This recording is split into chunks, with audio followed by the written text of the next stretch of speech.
What's going on, YouTube? It's Big Brother's Perspective. Let's get to the truth. Now, first off, I just want to give a big shout out to Zohran Mamdani. Congratulations to him. It's the first week of 2026, and we just watched history happen. And Zohran Mamdani was just sworn in as the first Muslim mayor and the 112th mayor of New York City.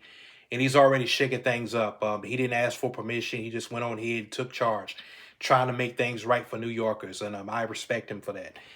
And he was sworn in on New Year's Day, where he went underground to a historic subway station and had the Attorney General of the state, Letitia James, give him the oath as his wife held the book for him. And don't think that this was just a progressive bubble win. This is New York, the largest Jewish city on the planet. People were saying a Muslim candidate with Zoran's views on Palestine wouldn't hit a brick wall, well, would hit a brick wall. But Zoran didn't try to play politics, and he didn't pretend to be something that he wasn't.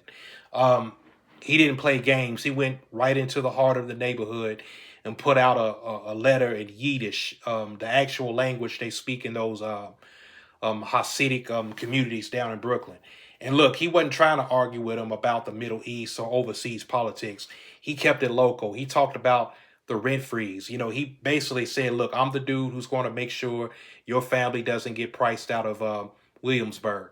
And it worked. He pulled about a third of the Jewish vote because he stopped treating them like a political group and started treating them like neighbors who are struggling with the same bills as everybody else. And plus, having the heavy hitters like Jerry Nadler and Bernie Sanders backing him up, that gave him the stamp of approval. And that's how you build a real safety net. When you make your circle so big, that even the people who were supposed to be your critics end up standing with you. And on top of that, Zoran won because he was also running in a blue state. He had the blue state advantage because in a city like New York, being a rebel is actually a superpower. He beat a massive political dynasty like the Kumos and passed the rent freeze on day one. And he won because he had a safety net. The voters, the city council, and the local culture all supported him. He was allowed to be himself 100%. But when a black or brown leader runs in a red state, that safety net turns into a cage, because when Zoran took his oath, Senator Tommy Tuberville called him the enemy inside the gates, all because Zoran was sworn in on a Quran. Tuberville didn't see a mayor; he saw an intruder, and he even called Islam a cult. And that's what you call the red state wall in a nutshell, because your very identity is used as a weapon to say you don't belong in the building. And Zoran ain't the only one they targeting. Look at Jasmine Crockett down in Texas. She just launched her Senate run for 2026, and the GOP's already calling her unhinged because she won't be quiet. In New York, that's called leadership. In Texas, they use death star laws to literally delete the power of the cities that she represents. Or look at Charles Booker down here in Kentucky. He's running for Mitch McConnell's seat right now, trying to bring that hood to the holler energy. He's got the same heart as Zoran, but he's fighting in a state that just hit a Republican voter majority. He don't have a Letitia James or a massive blue machine to back him up. He has to build his own net from scratch while the establishment tries to cut the ropes. But Zoran did have a massive blue machine, and in New York, being an immigrant, a Muslim, or a socialist is seen as being part of the city's history.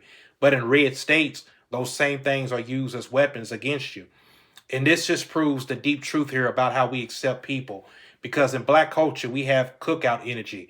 If someone from outside of the community, like a white or foreign person, shows genuine respect and aligns with the struggle, we embrace them like family. But it doesn't work like that the other way around. Because when a person of color tries to join in those conservative circles, they ain't met with a cookout. They're met with suspicion.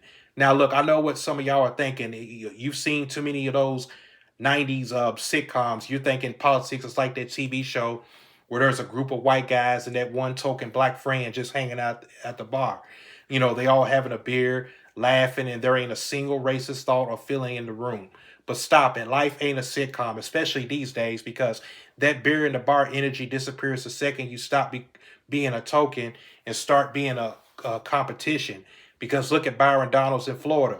He's a black Republican, a conservative, and pro Trump, who play by all their rules.